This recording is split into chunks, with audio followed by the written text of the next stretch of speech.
Welcome to another Boots Off podcast episode. We are marching forward with episode number 5. And what I think is so cool about this one is we hear from a couple. Their names are Will and Allison. Will retired out of the Coast Guard and Allison served in the Army. Now what that means to this podcast, though, is we now have all of the military branches, including the Coast Guard. Everyone is represented here on the Boots Off podcast. The subject you'll hear about is very interesting. I hadn't heard of it myself before Allison contacted me recently. She and her husband Will founded a non-profit organization in South Carolina called Reiki for Vets.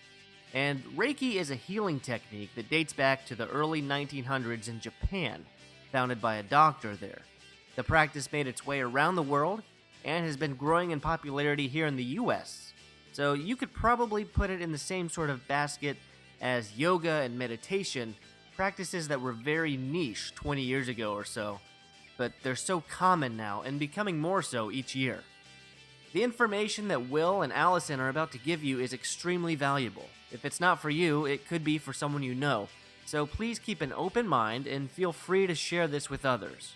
Just like yoga and meditation, Reiki is clinically proven to work, and not at all in the way that fake doctors claim on infomercials about whatever products they're trying to sell. This is free, 100%. It's been researched and is shown to help heal physical injuries as well as depression and PTSD. In fact, Reiki for Vets has already partnered with VA clinics in South Carolina, and they're growing to work with others around the country. So keep an eye out for this practice. They may be coming to your area someday and for no cost at all, just like this podcast. I'll let them tell you the rest. Enjoy. First off, I wanted to just thank you for reaching out because this is exciting and pretty cool.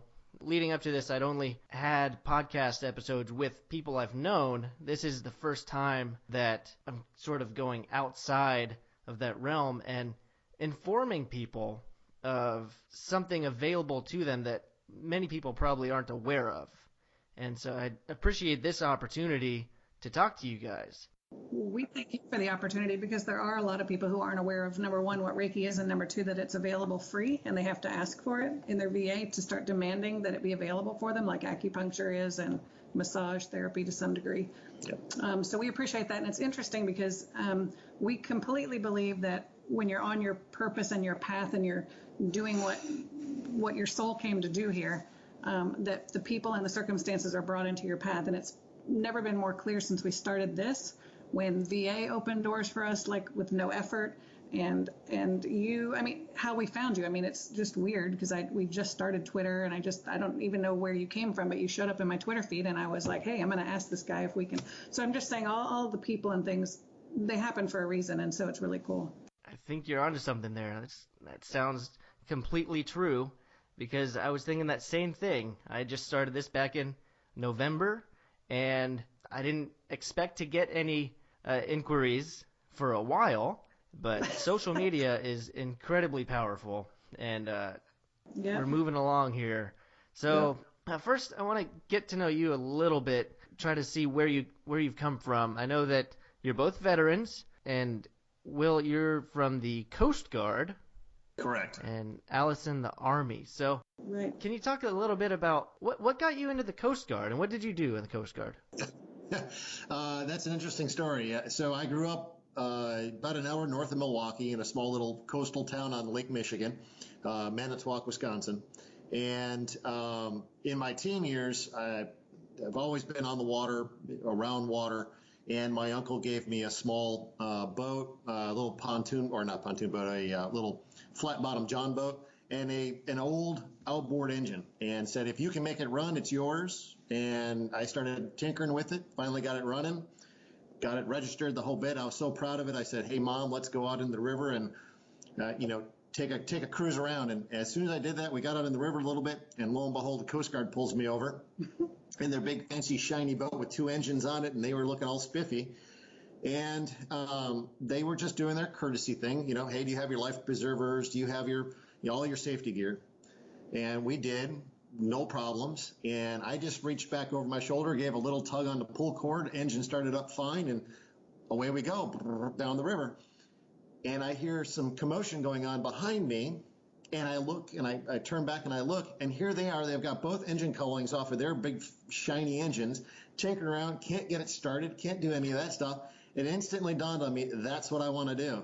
And from that point forward, I made it a mission of mine to get into the Coast Guard. And right after graduation, went to boot camp, and that's where history started. So, wow, so you were set on that path from absolutely. the beginning. Absolutely. That's I knew it really was something cool. for me to do. Yep. And so what was your job in the Coast Guard? My technical training is a machinery technician. So diesel mechanic would be the best outside job term you could say. Maritime diesel mechanic. So large diesel engines for large boats. But secondarily was law enforcement, federal law enforcement. Everything from fisheries to drug enforcement and illegal alien apprehension. How long were you in the Coast Guard? 26 years. I retired in 2014 after 26 years. Woo, 26 years. That's quite a time to dedicate to anything, really. Absolutely. Absolutely. And learned a tremendous amount. Kind of the jack of all trades, master of none theory, really, for myself.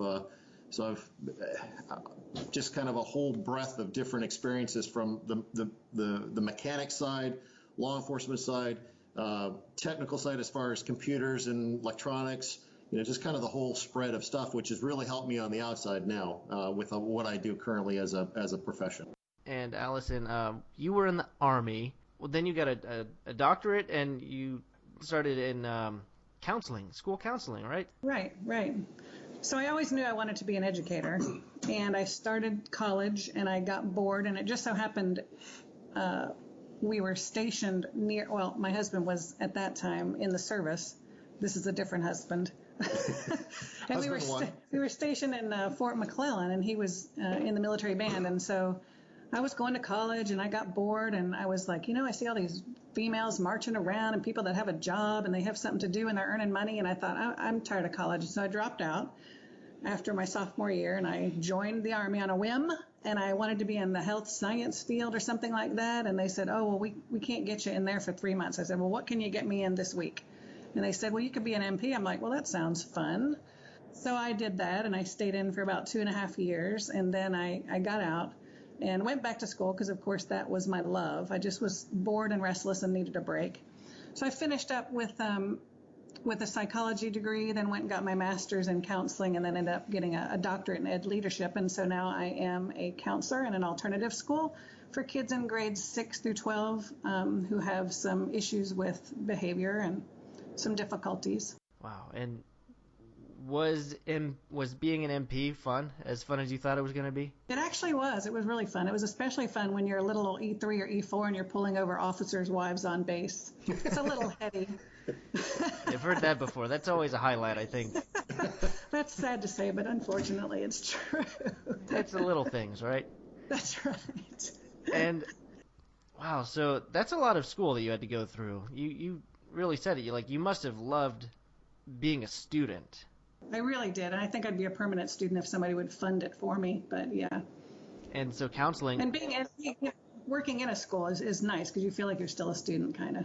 Counseling can't be easy. No, it's not. And what are some of the challenges that you find in that? It's a little difficult at first because you really, until you sort of get used to realizing that you can't fix them all, unfortunately. It breaks your heart. And especially, I started out in elementary school, and so you think to yourself how different some of these kids' lives could be if you could take them home and raise them in your family where they know what a dinner time is and a bedtime and story time and, people who care about them.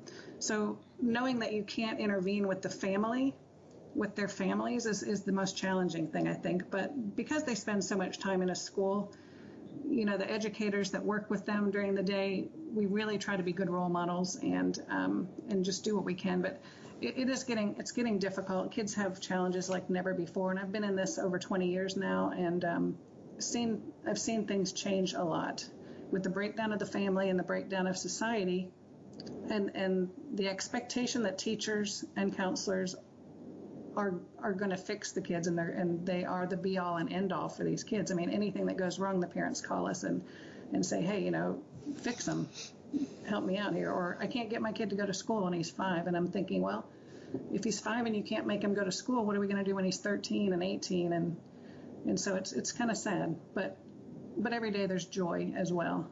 And when you see kids make progress, it's thrilling. And when they come back and tell you how much you meant to them and what an impact you made, it's really valuable. Wow, what a job.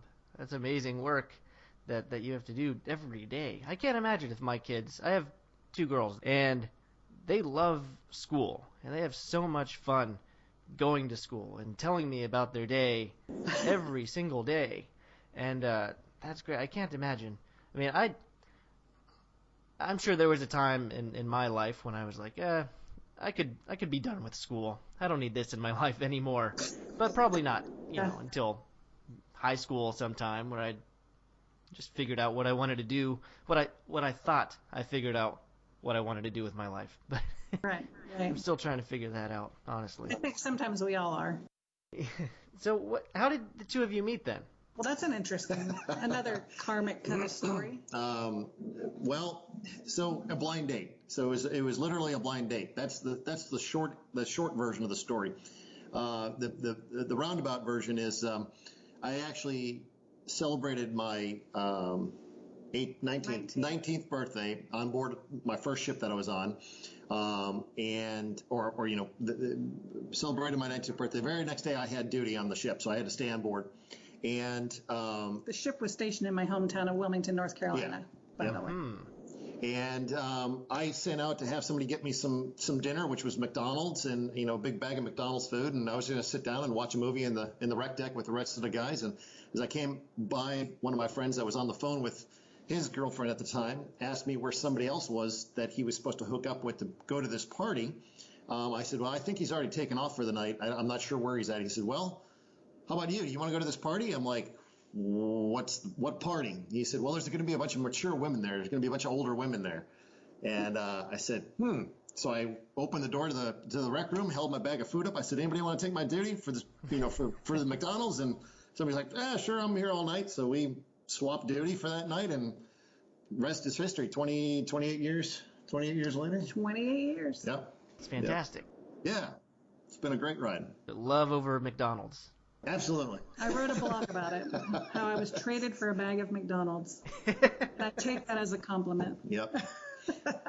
So then you were a Coast Guard wife then for quite some time. At that point I was, and that's why my degrees are all over the place, because we bounced around. So we ended up from Wilmington, and we went to Boston and Texas and all over the place. And so, yeah, it was quite a ride. It's fun. Yeah. It is fun. Oh, so this has been cool. So I started out, let's see, I had an Air Force veteran, I had a Navy veteran, a Marine veteran, and now I'm knocking out the Army and the Coast Guard. There you go. Perfect. Got them all All done. in 5 episodes. That's how cool is that? I'm sure there are plenty of differences, we can't even get into them, between the Coast Guard life and Army life. What would you say? I'll tell you what it is. The Coast Guard is the country club of the military, because when he tells me his basic training stories versus my basic training stories, there's no comparison. He had it cushy. I mean, they had it made. Really. I will agree. It is a bit easier life. If anybody that asks me, what's the Coast Guard life like, and I honestly tell them that it's, if you go down to your local fire station. That's what most of the duty's like. If you're on shore, if you've got shore duty, you're there for a couple of days and then you're off for a couple of days. So it's actually a really nice routine. Now, shipboard life, that's completely different. When you're in port, you're working your butt off to get the ship underway. Once you're underway, you're working 24/7. It's kind of I say 24/7. You're stand your 4-hour watches or your 4 and 4s or whatever you do, but it's you work hard and you play hard. So I would say that the Army is a little bit more like how they joke about issuing you your wife in the Army or whatever. They issue your wife, and if they didn't issue you one, you wouldn't have one. Well, it's more like they own you in that respect. Everything is about the Army, but in the Coast Guard, it's a little bit more like a real civilian type of job. It's more like a real job. It's like like a real job, plus it's like a family, because we're so small. So the number comparison, the number that always gets thrown out there that everybody kind of always thinks about, there's actually more people on a New York police department, actually working on the New York Police Department than there are in the Coast Guard. Coast Guard's typically around 39,000 to 40,000 strong active duty members. That's it. And that's worldwide. So, yeah, we're very small. We're a very small group of individuals. So it seems kind of like a little secret that all of those sailors don't know about. Right. Mm-hmm. Because you're going to be out on ships if you're in the Navy, but Coast Guard might be where it's at. Yeah. I mean, it's and in my career in my field, I had a very interesting career in my field. My field typically spends a lot of time underway. As a machinery technician, really the bulk of it should be underway on a ship. I happen to 90% of my career, 99% of my career has been actually at shore. I spent one tour on a large boat, one tour on a small boat, a smaller cutter, and then the rest of it has been at shore. So because I also split my service, I spent 10 years of active duty, and at the 10-year mark, I decided we were going to start a family with our children. And I didn't want to be deployed on a ship and have that whole mess, because I've seen that all unravel from other, Coast Guard friends of mine. I decided I'm going to get into the reserves, and I spent a small amount of time in the reserves from 97 to 2001. And then in 2001, after 9/11, I was recalled back to active duty. So from 2001 until 2009, I spent on active duty, whether that was down in South Texas along the Texas coast or here in Charleston. Right here in the Charleston Harbor. What has the post-military path been like then? Because it seems like two different worlds, possibly, going from military to this healing technique called Reiki. How did we get from A to B here? That's an interesting topic. Both of us have full-time careers, and this really didn't come about until about 2014 or so. But back in about, 1999 or so, when we were in Texas, I felt called to start a healing team in my church. And most Christians are familiar with hands-on healing. And so I went to the pastor and said, and this is interesting because it's not like God speaks to me like I hear an audible voice or something like that. But now I understand what people mean when they say they heard him speak to you, because I felt in my heart I was supposed to do this, and it was outside of my comfort zone, and I thought it was odd, but I was going to honor it. It was just compelling. So I went to the pastor, and he confirmed it, and he said, well, I knew that you were coming. And I said, well, wow, I guess we got the same message. It was really cool. So I started a hands-on healing team there where several parishioners and I would go around to hospitals or whatnot, and we would lay hands on fellow parishioners. And so at that point, I realized that I was a healer, and sort of just worked within the Christian church. When we moved here to South Carolina, I wanted to explore healing outside of any particular dogma or religious affiliation. I wanted to check out other protocols, and I kept hearing about this thing called Reiki. And it, again, is just a healing modality that offers a protocol of hand placements and things like that. And so it gave me a form to the healing, a technique with the healing, and I wanted to see how that meshed with what I already knew about healing. And so in 2014, I got Reiki certified. And again, this was sort of on a different path, separate from, like in my free time, separate from my day job. But got trained and started practicing on Will, who of course is my guinea pig in everything. And he had profound and substantial changes take place, and he recognized how important this was, and he felt called to go get Reiki trained as well. And so once that happened, we realized that we needed to bring this to veterans. It was interesting because 28 years ago, like we said, we knew that we were destined to be together. He felt like right away that I was supposed to be his wife. And interestingly, shortly after that, he would always tell me, I think we're supposed to work together. And periodically through our 28 years, he'd say, I think I'm supposed to work together. And I'm like, but you're a perfectionist, and I couldn't work with a perfectionist because I'm not a perfectionist. It's like Oscar and Felix, that's kind of how we are. Well, anyway, immediately when we became Reiki trained, we realized this is what we were supposed to do together. And we had both already felt called to work with veterans since we were veterans. And the rest was history. It was really fantastic. The VA opened their door immediately, said they were looking for somebody to add Reiki to their holistic toolbox here in Charleston. And in Charleston, they're very much more progressive, I think, than other VAs. At least that's what we're finding. Mm-hmm. And so we've been blessed to work with them, and they're so open, and they allow us to, come in and set our own schedule and help vets any way we can. And they're wonderful. So in a roundabout way, I guess did that answer your question, how this sort of came about? And did you? Yeah. It definitely answered the question and opened up a lot of other doors that I want to go into.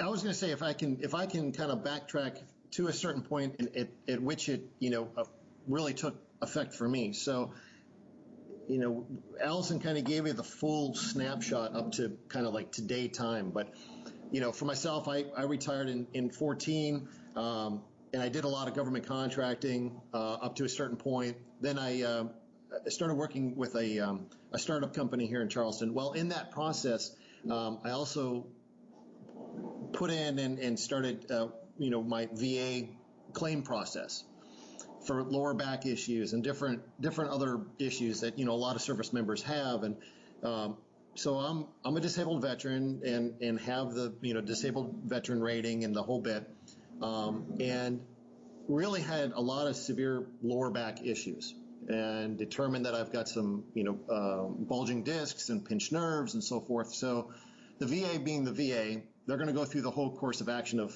medications and shots and all these different things because, frankly, they don't know what else to do. I mean, they said, well, I'm too young for surgery, and I really don't want to do surgery on you because, we just don't want to do that just yet at this point, as young as you are and healthy as you are. So I said, okay, that's fine. I'll just continue with the shots. Well, the shots weren't working, and finally they said, hey, you want to try this pain management clinic? And I thought, sure, what's a pain management clinic? Well, they set me up for the appointment. You go through an orientation, and I don't understand why there's an orientation, but there's an orientation, a couple-hour orientation, and they introduce you to meditation, qigong, tai chi, acupuncture, and they introduce you to all these things as an alternative to or a complement to what you're currently getting from the VA. Can you just tackle the cat right quick? Sorry, you might have to edit that. So I was going through that, and I also at that point was starting my undergrad and I was working my way through my undergrad program and eventually into my master's program. And with the stress of that was increasing my back pain. Well, that was about the point that Allison started working with the Reiki. And for myself, I've always been in touch with my spiritual side, I guess you could say. Even as a child, I knew, in high school, our psychology teacher was great. He had us meditating in class, and so I had a lot of neat experiences as a teenager with that experience. But as an adult, I never really followed through with it. Well, as soon as Allison said, "Hey, I need a guinea pig to train on while I'm working with the Reiki," I said, "Sure, no problem." Well, like she said, I started feeling different. Had better clarity when I was studying. I could feel the spiritual energy starting to kind of bubble up again, and acknowledging that. And I realized that I don't think I'm going to need to take the pain medicines that I'm taking because this is working differently. And eventually, through letting my doctor know that I'm going to stop this pain medication, I'm going to stop the shots. This is actually working in its favor. And as a caveat, we're not advocating that anyone stop taking any kind of medication. No, not at all. And Reiki works as a complement, right, not just an alternative to. And so right, you always want to talk to your physician about that. But it does complement right, regular medication, and it doesn't interfere with anybody who's receiving any kind of psychotherapy or any kind of medical intervention. Right. Yeah. We definitely going to need to set that point that it's complementary to what you're currently using and doing. Everyone's experience will be different. Mine was extremely different just because I was already in touch with that side of, from my youth, and I understood it and I knew what was taking place. A lot of people might not have that understanding. So it works on the basis of relaxation. So the more relaxed you are, it actually helps whatever medication that you're currently taking or other things that you're doing and complements that and actually allows it to work at its optimal level. So the relaxation, once your body relaxes to a certain point, it helps your body heal itself. Right, you're introducing something new to the body and mind, sort of like if you were to take on a diet or a new exercise or something like that, or even a lot of the mindfulness practices that are out there. It's not a substitute. It's definitely something right to supplement, right? Exactly. And I'm not too familiar. I've only known about Reiki for not even a couple months now, but since you introduced me to the term, that was the first time I'd heard it. So I've read a little bit. I've watched some, take it for what it's worth, some YouTube videos from certified Reiki practitioners. But it seems like it's a very broad term. Is it a broad term that has little sections, categories underneath it? I wouldn't say that. It's basically just described as a Japanese form of relaxation and stress reduction. Right. There are a couple of different types of Reiki: Holy Fire Reiki and Karuna Reiki and Yasui Reiki. Yasui Reiki is, I guess if you're going to call it original, it would be called the original, which originated with Dr. Yasui back in Japan in the early 1900s. And it has been refined, I guess is what you would say, throughout the past several years, and that's why we have a couple of different types of Reiki, but it all works predominantly the same, using the same life force energy, the energy that animates all of us, and typically the same hand protocol. So it's similar to a massage in that you're lying on a massage table generally, and hands are either on or off the body in the aura, depending upon the comfort level of the client. You're always fully clothed. And so there's the hand protocol, head and shoulders and abdomen and feet and so forth. We also work doing chair sessions as well with the veterans, because we go to the VA, and so we're limited a little bit in how we can administer the Reiki. So we do the comfort level as well. We have them sit in a chair and we work in the head or the shoulders and whatever the client prefers. So in spite of just those few little differences, I would say it's Reiki is Reiki, and the Reiki session should be pretty similar from practitioner to practitioner. Mm-hmm. I only ask that because, looking in this research a little bit, there are people who bring in crystals to the practice. So what can you tell me about the crystals in this? Well, I'll tell you, it's interesting because, although there's a protocol, which is interesting because I was in the Army, I tend not to be much of a rule follower, which got me in a little bit of trouble. But anyway, I do think that as we're getting into 2018 and the energy of the earth is really increasing, and people are starting to come into their own and realize their purpose here on earth and what they're being called to do or led to do, or just their life's passion. And so as they do that, you're going to be directed in whatever path you are on. And so as we do the Reiki, practitioners are guided, I think, by this universal energy to supplement, and some Reiki practitioners will supplement with stones, crystals, things like that are that quartz is an energy conductor. Right, a certain frequency. But most crystals have a certain frequency that they resonate at. And now neither one of us, practice with crystals. We just, base it off of, the practitioners that we know and how they talk about using them. It's really based off a certain frequency and resonance that they give off, and in working within those frequencies can assist and even complement more with the Reiki energy. Right, because being energetic beings, we are vibrating at a certain frequency, and so anything else that works within frequencies, music, for example, there's some Reiki practitioners will use some of the music with the binaural beats and things like that with headphones, and so there are some complementary things you can do within that Reiki practice. Does that make sense then? Does that answer that kind of? Yes, I believe so, because say in like different meditations, they'll have mantras that sort of go along the same lines. aligning with probably the same thing, this universal life force energy that we have available to us, that I guess you just have to tap into. You got to know how to tap into that. Yes, exactly. And that's exactly what the practitioner's doing, and they do it through their hands. Yep. And that is what Reiki is. But anything else is sort of supplemental, and the practitioner is guided to do that on their own in addition to the Reiki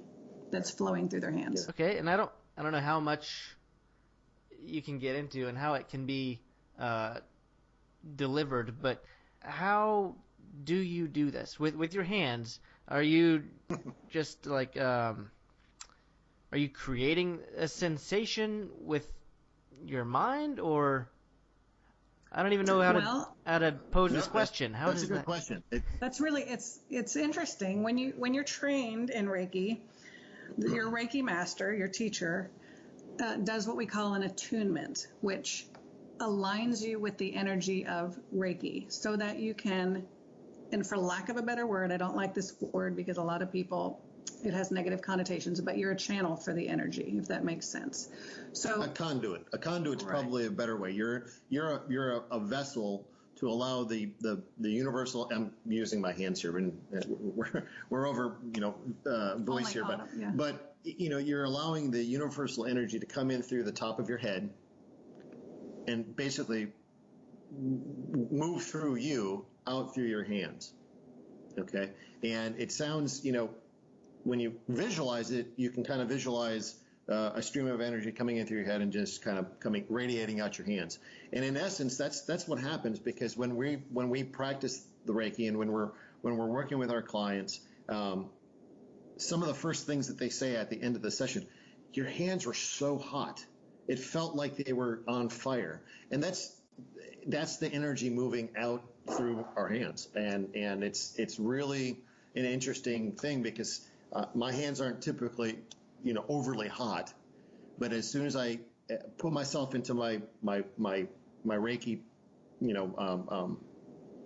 place when I'm working with a client, it's like a switch turns on and my hands instantly start warming up, and I know I'm now connected and I'm working with that client and their energy, my energy, and allowing it to flow.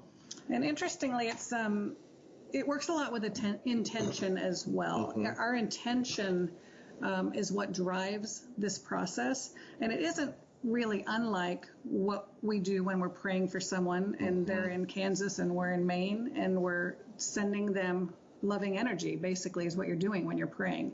And it's really a thing. I mean, we want to say prayers are just prayers, but they are a physical thing. It's energy. It's going out to that person wherever they are through the wavelength of the earth. So that's what we're doing with Reiki as well. It's very similar. Now, I think it's safe to say we're all pretty open-minded people in this conversation. And Will, you said you were already a spiritual person when this came to be a part of your life. Mm-hmm. But can you recall what was that like, your first time sitting or laying down, whichever it was, and receiving it and feeling that heat? That it was so kind of just my background. I'm a very and this sounds I'm overly sensitive to a lot of things. I'm hypersensitive to a lot of things. I've always been that way. So when Allison started working with the Reiki on me, before I knew what Reiki was, I had an understanding of what it was because of what she told me, but I didn't know what to expect. And first was the relaxation, just the overwhelming sense of relaxation. That's the first thing that I experienced. And I knew what relaxation was because I knew what meditation was, so I knew kind of what that felt like. That felt normal or felt comfortable. But then it was more of, I could feel each one of her hands when she would place her hands in a certain position. But what was interesting was, as she would move her hands to the next position, I could physically feel her lift her hands and move them to the next position. But it also felt like there was still a set of hands in that old position. And it was because the heat was still, and the energy was still working in that area. So it was, as she progressed, it just felt like a series of hands being moved down, but still being still in those places. So again, you say, this is a very open conversation here. So it may, some people might not be able to understand that, but it is. It's when the energy starts to flow, and if you've never experienced it before, you may feel that relaxation. You may feel excited. You may even feel emotional. I know I've received Reiki before where I just feel an emotional release, where I just, tears come to my eyes because it's just overwhelming of what's actually taking place. So there's not any one, not any one session is going to be like the same session before or the next session coming up. Each one of them is really tailored to the person and how the person is open to receive that. And I do want to mention that because I was raised very conservative Christian, I was a little bit apprehensive about this, and I think a lot of Christians are, because they feel like perhaps it's in conflict. And although this is spiritual in nature, it isn't religious or dogmatic in any way, and it also really does help people experience whatever their religious affiliation is in a more experiential way, where they actually are in touch with themselves and Jesus or whoever it is that they identify with in a more experiential way. So it doesn't conflict, and it doesn't matter if you believe or if you're agnostic or atheist even. It doesn't matter if you believe that it's going to work or if you don't believe that it's going to work. It still works. And it's because we're energetic beings. I mean, that's who we are in our very makeup. And so that's the level that it's working on. And so what kind of application have you had with disabled veterans then? We've had fantastic experience. You want to talk about the first time when we went down to the hospital? Yeah. So when we approached our local VA here in Charleston, this was, again, I think this was, divinely inspired, because I was finishing up my master's, and one of my professors, his wife works for the VA, and I said, hey, we want to provide some volunteer service. I didn't tell him exactly what we wanted to do. I just said, hey, I want to provide some volunteer services. Who do I need to talk to? He put me in touch with the director of volunteer services. We crafted this huge email, like almost like a business plan. Here's what it is. Here's what we can do. All this, almost a full page of email information. And it wasn't but a couple hours later, he replied, and it was basically, yes, exclamation point, call me. We were stunned. So we called him, and we want to set you up to come down and talk to our physicians. I'll put a group together, because honestly, we've been looking for this for the last 2 years, and we didn't know who in the community to talk to. Wow. So there we are. Here the door's just been breached. Now we're in, right? So we go down and we sit with, there's probably 6 or 8 physicians from the hospital, from the main hospital here in Charleston. And they're all kind of brainstorming how it could be used. And one of the physicians says, I know exactly where this needs to be used. This needs to be used in our inpatient clinic here in Charleston, it's on our 3rd floor. So the inpatient unit is it's a psychiatric ward for, I guess, short-term psychiatric patients. 6 to 9 days for vets who are suicidal or imbalanced, or they need inpatient for a little while to stabilize. Yep, they either self-admit or they've been admitted by somebody, and they're there for 7 to 9 days. So we drafted up a protocol how we're going to work with these vets, and we scheduled up, and here's the days that we can come in and provide services for them. And so first day we go up there, and we didn't know exactly what to expect. We had a little bit of idea, but think of the way I think about it is just a big open room with a lot of chairs that are just bolted to the floors. So even in a less than ideal scenario, right? These vets that we worked with for only 15 or 20 minutes, hands off, because that was the protocol, had some severely or impactful experiences. Yeah. And even some of them even said, we would ask them, we always try to set a dialogue with them beforehand, just, get to know them a little bit, just a minute or so, your name and, how you doing, that kind of thing. And have you ever heard of Reiki before? And I can't give you a number, but a good majority of them, yeah, I've heard of Reiki before. Oh. Actually, we used Reiki in a program when I was in San Antonio with the Army, or when I was in Washington State, we used Reiki. So it's something that the DoD is using, or maybe some other of these I guess resiliency programs that they have. So they knew what Reiki was and they understood it, and they were like, hey, I'm okay with it. Please do. And some that didn't ever they've never heard of Reiki, we'd be done with our 15-minute session. They were like, that's so relaxed. That's the most relaxed I've ever been. Some actually felt, that they were almost out of body, that they didn't feel their feet or whatever. I mean, because they were that relaxed, and they were kind of surprised and overjoyed, and we were excited, and it was a hit. Yeah, and even so, from there we progressed to providing it in another location at the VA hospital down here in Charleston. But then again, or another place was at our Goose Creek outpatient clinic. So we provide services there, and outside of that, I've had experiences where working with some vets and not even knowing what their background is, and at the end we let them know that we're finished and just ask them, how are things, how did it go? And I've had a number of them actually tell me that this is the first time I've not thought about my PTSD. And that is so impactful. And that's why for me, it's kind of my mission is to get out there and figure out how this can be a permanent part of these individuals, course of treatment. Right. So how do you think the future of Reiki, at least in your practice, is going to play out? You're right now essentially in Charleston, right? Right. I think you mentioned that you're looking into 7 other states or so. Interestingly, once we put our website up about 6 months ago, people started coming out of the woodwork and communicating with us and saying, all I did was Google Reiki and vets because they're Reiki practitioners and they wanted to work with vets. They're feeling the call also. And they're like, I didn't know how to get started. I had no idea what to do. And so they contact us and they're like, I'm so glad I found you. And can you help me? And so we're communicating with about 6 or 7 folks from 6 or 7 different states who are trying to get this started in their area. So what we're really trying to find right now is a door breacher, somebody a little bit higher on the food chain who can help us work through multiple VA systems in different states that can help us to open doors rather than trying to contact them one by one. That's our main goal right now. And then the secondary goal is that we want to train these vets and their spouses in Reiki level 1 at least.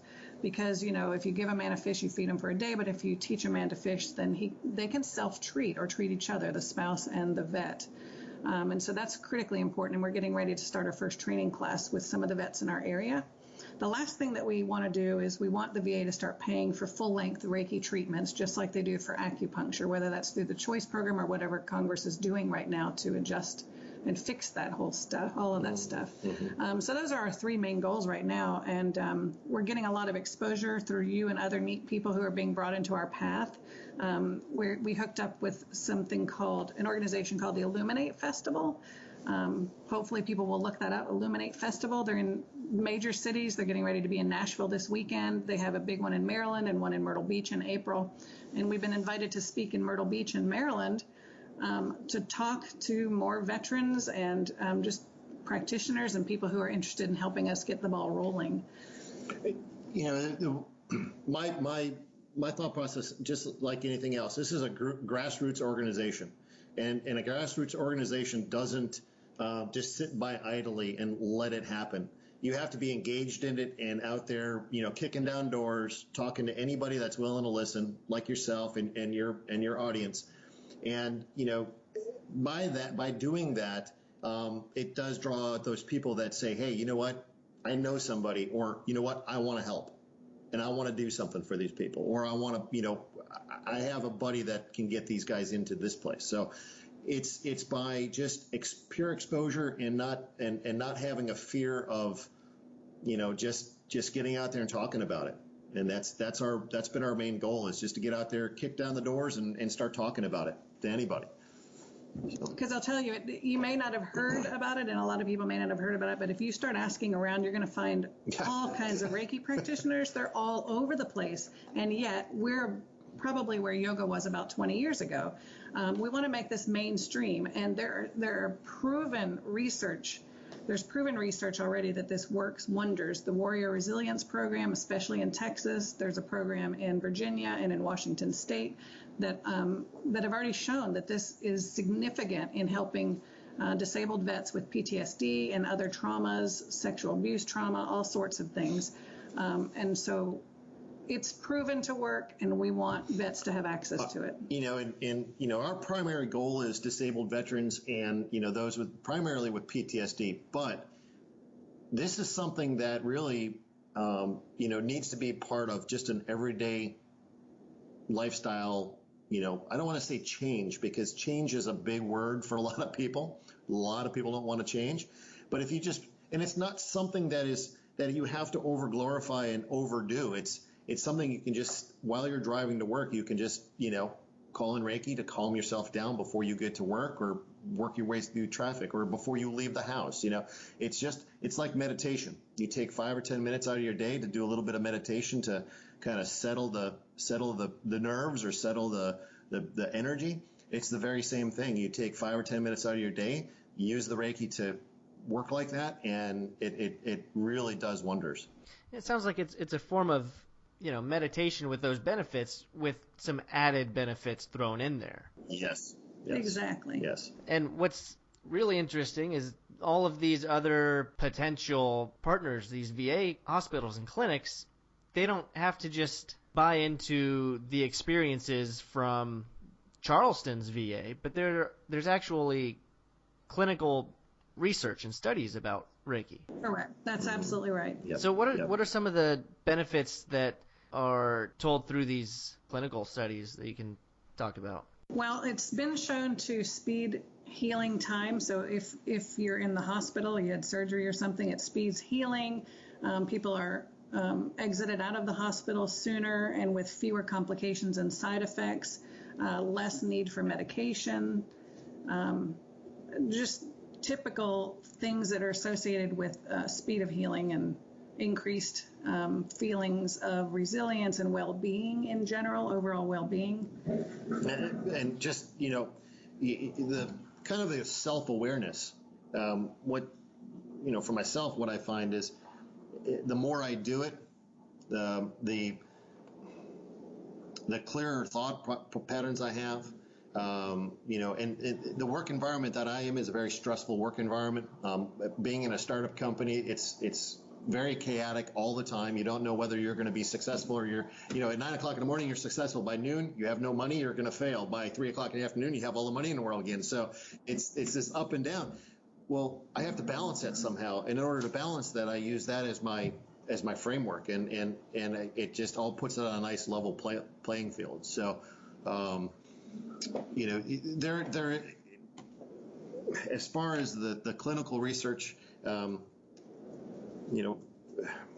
it's a matter of just really pulling it out and digging through it. We've dug through it early on. We've got a binder full of it that we take to our sessions so people can actually look through it if they've got questions. And it talks about, we've got it laid out in clinical to just basic information to even how it compares biblically, kind of the cross-reference between, the Christian aspect of laying on hands and healing, and how that's frameworked around the Reiki practice. So developed in Japan in, you said, the early 1900s. Right. And I would say, healing has been around forever. We're all healing beings. We all have the ability to some degree to heal each other and ourselves. Jesus healed 2,000 years ago. Lots of evidence of healing in the Bible. This is not new technology. It's just that Dr. Yusui put it into a protocol and started teaching people how to access it. Right. And so it made it more widely available is really what it amounts to. We had a conversation this past weekend, and, I think instinctually. So as a child or even as an adult, we hurt ourselves. What's the first thing we do? We grab the pain point and we put our hands over it. and it seems to ease the pain a bit. As a child, you stub your toe or you bump into something. What's mom do? She comes over and she puts her hands on you, and instantly you feel better.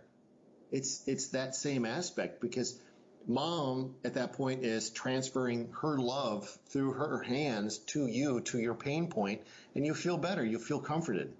It's the same. It's kind of in the same aspect. We're mom at that point, and we're providing that loving energy, and to even some extent, some individuals may not even not have had a hug in 20 years, and this is the first time they've actually had somebody had their hands on them.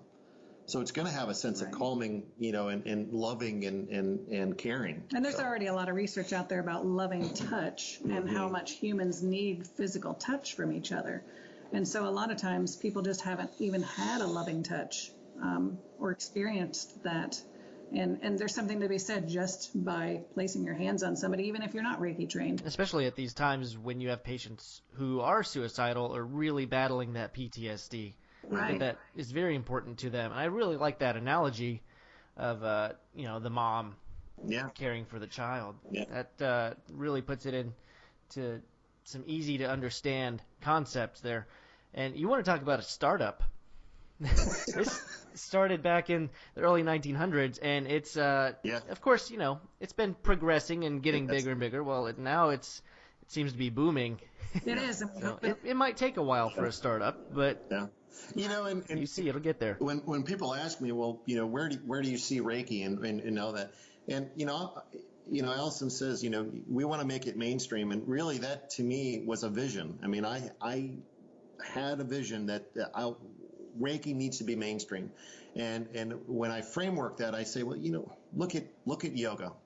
20 years ago, yoga was done by just a few select group of people. Now we're doing yoga with goats out in parks. So yes. I think we've maybe jumped the shark with yoga a bit, but I don't see Reiki going to that point. But it needs to be something that everybody just talks about and says, hey, you know what? I'm going to look at a Reiki session. Somebody doesn't go, oh, what the heck is Reiki? Oh, okay, cool. That's, good deal. Good for you. That kind of thing. So it's just another tool in your tool belt to help you through this, wonderful life that we have. I know you've got people on your side of the ring in the medical community, but of course there are skeptics in really every field out there. Sure. And you've said that it's kind of a challenge to get some of these other clinics on board. So overall, what's the reception been like from the medical community on Reiki? To be honest, I think the reception's been fantastic and overwhelmingly supportive. Because again, like I said, I was conservative Christian, and I really kind of expected a little bit of backlash, and I prepared for that. I haven't gotten any backlash, especially about the religious aspect. It's been amazing. I haven't had to defend or explain or anything, even from people who I know are churchgoers. They all are receptive, and I think part of it has to do with the world that we're living in, and everybody understands, we need to start taking action, and we need to start living our purpose without fear and stepping out of our comfort zone. And I think people are ready to do that, and they're ready to hear about this.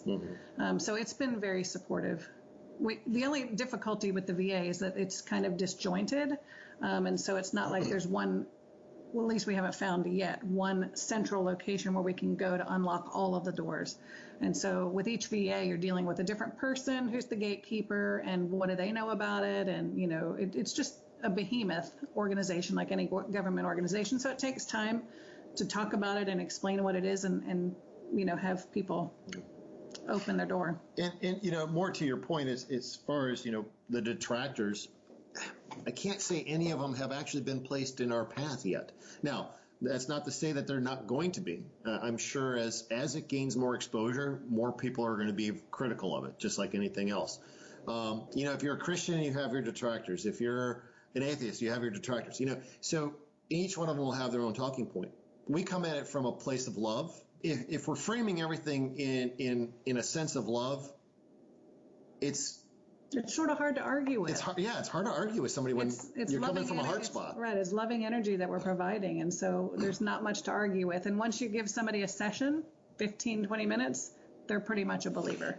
And even when we have when we have veterans that come in, and sometimes they come as a group. We have certain groups at the downtown hospital that I won't say they're forced, but the leader of that group says, "Hey, we're going to come and do this thing."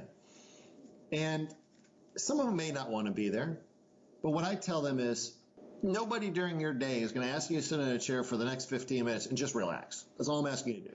I just want you to relax. I don't need you to think. I don't need you to think about your bills. Just sit and relax. And nobody in your day is going to ask you to relax for 15 minutes. And just let me kind of do the heavy lifting here at this point. And at that point, that kind of sinks into them, and they go, "All right, I'll give it a shot." We're not pushy about any of this. If they don't want to do it, it's entirely fine. That's fine. They don't have to. And but we haven't found anybody yet that has not wanted to do it. And we haven't had anybody have a negative experience. Yeah. There's nothing negative or harmful at all. Everybody's been overwhelmingly positive. Well, I'm sure a good chunk of the time people are returning to you. They are. We have a lot of return clients, yes. Yeah. I want to get into the process of coming to you guys. Sure. Say I go to the VA hospital, we'll say, and I see a doctor there I've got some maybe some nerve pain or lower back pain or pain in my wrists. Yep. Should I have to mention Reiki to them as like, this is something I've heard about, or are people being directed your way or to this practice? Well, if it's here in Charleston, a lot of them are already being directed to us. Yeah. And So kind of like a prescription or a I referral. wouldn't call it quite a prescription. Yeah, because you have to understand that here in Charleston, we're wholly a volunteer organization. So we're not part of the treatment processes of the hospital. We're a volunteer organization for the Charleston VA here locally. But again, like I said earlier, it's grassroots, so we're trying to get out as much information as possible. So we have flyers that we put out all through the hospital. We've talked to a number of the clinicians and the doctors in the hospital, and they're fully aware of what we're providing to their clients or to their patients. So we build that rapport that, hey, if somebody says, "Hey, what else can I do?" "Oh, hey, on this day, why don't you go see Will or go see Allison? They're there, and just give it a shot. See how it happens." Right. In terms of other states, though, I think it is important, like you said, for vets to ask for it. The more vets that are asking for it, then the clinicians and the people who are in charge are hearing the word Reiki, and they're realizing that their veterans want this. And so then when they are contacted by a practitioner, hopefully in the near future, or by us, "Oh yeah, I've heard of Reiki and my clients are asking for it. My vets want it." So then they're more amenable to it. You got to kind of look at it. We look at it, or I look at it, as a double-sided push. You've got the veterans that are pushing for it from the inside.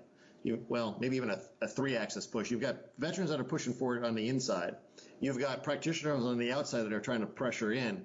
Well, then we need somebody on the inside that's pushing back down to really explode it and set it as part of their, whether it's part of the volunteer organization for that hospital, or a set-aside full action clinic where it can be provided for in the clinic for an hour per veteran. Because a typical Reiki session is typically an hour long, 45 minutes to an hour long. That's a full length session. We provide 15-minute, samplers, I guess you could call it. So. And how long would those benefits last? I'm sure it varies between, different, I don't know, if injuries or whatever the treatment is for, but how long typically would the Reiki treatment last between sessions? I think any positive, loving energy that you receive is a permanent effect, albeit small, incrementally small.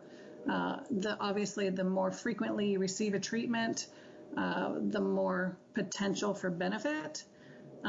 We kind of try to compare it like a massage. You would want to go every couple of weeks or maybe once a month for the best benefit. There's a definite immediate reaction, positive reaction, and the sense of well-being can last for 24 hours to days. The sense of well-being that these guys and gals are receiving. Yeah. I mean, Allison mentions the massage. If you've never had a massage before, you're going to go in, get your first massage, and your next couple of massages may be close interval, But as you have a number of those, then you can start spacing them out. Similarly, it's really dependent upon the person, how they feel. If get a session, you may not want another session until a month. Maybe you want it the next week. It's really dependent upon the person. But subsequent full sessions definitely have a compounding lasting effect. And I would have to say, after we've been doing this every single week for probably a year and a half now, and seeing a lot of the same veterans come back, I would have to say that there are some significant improvements over this past however many months they've been attending. And even though, like, on their very first day, they felt really good, but I would say they are in a different place, really, now, over 6 months to a year than they were when they started. Wonderful. There's a lot of information out there on the internet and different channels. Where would you suggest people go to find out more about Reiki? I would like for them to start with our website, which is Reiki for Vets, REIKIFORVETS.org. That gives a lot of information about what we are offering and how they can get involved through their VA. The International Center for Reiki Training, if you Google search International Center for Reiki Training, William Rand has an awesome website with lots of research and just about any question that you could ever have. Yeah, Reiki.org. Along with some certified practitioners in your area if you're interested as well. So those would be two places to start. And then you guys are a nonprofit. Are there organizations, maybe companies out there who are actually charging for this kind of a treatment? Oh, there are lots of Reiki practitioners they either work as a massage therapist and Reiki practitioner, or just Reiki practitioners who teach, who offer sessions. You should expect to pay about the same as you would for a massage in your area. And if you Google search Reiki in your area, you're going to find some practitioners as well. Sure. Which is probably why you would want to get this in the VA clinics, as you were saying. I forget what the word was you used, but for like a full-term session. Or just a full-length session. A lot of practitioners will offer discounts for veterans. I don't know if they'll offer free sessions like we do, but definitely through the VA at this point it's free. Okay, wonderful. That's And, is there anything else that you'd like to add that we haven't talked about? I think we've done a great job covering it. You've asked all the right questions. I feel like we've said everything. Yeah, I like the questions that you asked. You said you were going to ask a few of the questions that everybody might want to ask, and you did. I appreciate that. And that's always needed. But no, I think we've covered a good majority of all the information. So. Right. We just want to remind everybody that our bodies are amazing machines, and we can heal ourselves. I mean, if you cut your finger, it's healed up. We can heal ourselves. Our bodies can heal if we create the conditions in which they can heal themselves. And so Reiki is one tool for stress reduction and relaxation that allows the body to start healing itself. It's a fabulous tool, and we hope that everybody will we will have sparked their interest to check it out and to research for themselves. All right, and you've got the website going. You're on Twitter as well. You contacted me through the Facebook page, saying I found you on Twitter. That's quite the map of social media there. Yeah, a little disconnected there. But, I'm not the most technologically literate person, so I haven't figured out how to send messages via Twitter yet. So I found you on Twitter and messaged you through Facebook. But no, and on Twitter, that's Reiki 4 Vets with the number 4. Correct. Right? Okay, so people can also find you on there. Yep. And see what you there. guys are doing, follow how you're progressing through this. I really appreciate your time to talk to me here. Yeah, I appreciate it. And I wish you the best of luck. I'm very grateful that you took an hour on your Friday night on the East Coast to fit this in. It's our pleasure. We absolutely love talking about this, and coming at it from the veteran standpoint. This is our passion and our love, and we want to make sure that our fellow veterans, our fellow disabled veterans, even our active duty members, that this is something that's needed and will help tremendously. And we thank all of your listeners as well for supporting you. Right. Well, thank you so much for informing us, and definitely for the contribution that you guys give to the military veteran community. I think that's very important work, and I'd like to see it grow. So good luck to you. Thank you so much. Thanks. There you go. Thanks to Will and Allison at Reiki for Vets for joining the podcast. I really enjoyed that conversation. And to reiterate, you can find out more by visiting their website, reikiforvets.org, and give them a follow on Twitter. That'll be at Reiki for Vets, using the number 4 instead of the word.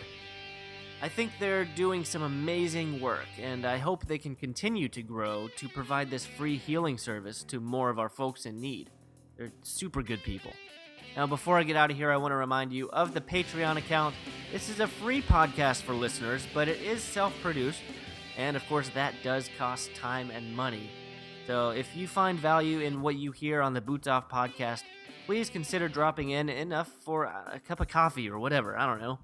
Also, I published a website. I'm not going to say which service I used for it because I'm not giving them free advertising, but you can find the website at bootsoffpodcast.com. Let me know what you think over on Twitter or Facebook. Just search Boots Off Podcast. And if you want to be a guest or know someone who would be a good guest on the show, you can contact me through any of those accounts as well, or just drop a line to say hey. Thanks for listening. I'll talk to you next month on the Boots Off Podcast.